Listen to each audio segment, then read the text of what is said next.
हमारे एक बहुत ही एक परिवार, पुराना परिवार जो पार्टी के लिए समर्पित रहा है। बाबूराम राठी जी हमारे दल के अध्यक्ष रहे, विभिन्न पद को कार्यभार को उन्होंने संभाला। चौधरी अजीत सिंह जी के साथ उन्होंने काम किया था। उनके बाद, उनके निधन के बाद उनके सुपुत्र हर्ष राठी बहुत सक्रिय भूमिका में रहे। युवाओं के हित के लिए उन्होंने काम किया, प्रयास किए। पार्टी संगठन में जिम्मेदार पद पर रहे, यहाँ जिलाध्यक्ष रहे यूथ, और खूब मेरा उनके एक घनिष्ठ संबंध रहे। मैं उन पर निर्भर भी था, विश्वास भी करता था। आकस्मिक उनका निधन हो गया, तो उस संवेदना में मैं आया हूँ, परिवार से मिला।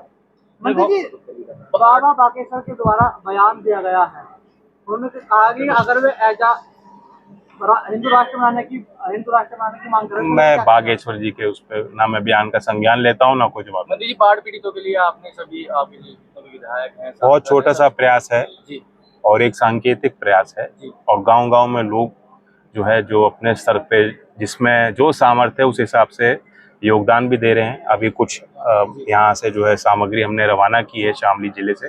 कल दिल्ली में भी किसान ट्रस्ट की एक भूमिका थी, तो हमने कुछ एकत्रित करके वहाँ सामग्री भेजी है।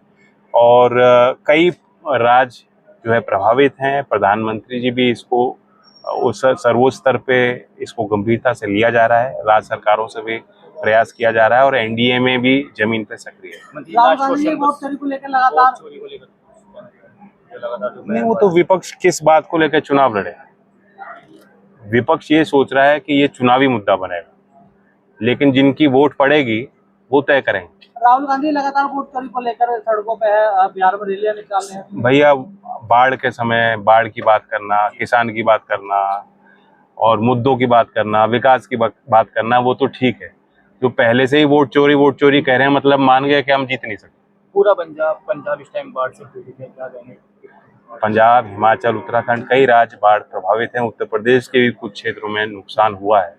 तो सरकारें से जो है जमीन पे जो मुआवजे तो बाद की बात है, अभी तो मदद की जरूरत है। जान माल का जो नुकसान हुआ है उसकी भी पूर्ति संभव नहीं होती, लेकिन जो भी संभव प्रयास है सरकारें लेंगी, निर्णय लेंगी। शिक्षकों के सम्मान की बात है, बिल्कुल डिग्निटी होना चाहिए। जिस देश में 90% काम हाथ से है, उसमें जो हाथ में जो कारीगर है, मैकेनिक है, इलेक्ट्रिशियन है, प्लम्बर है, ड्राइवर है, उनके काम में डिग्निटी होनी चाहिए।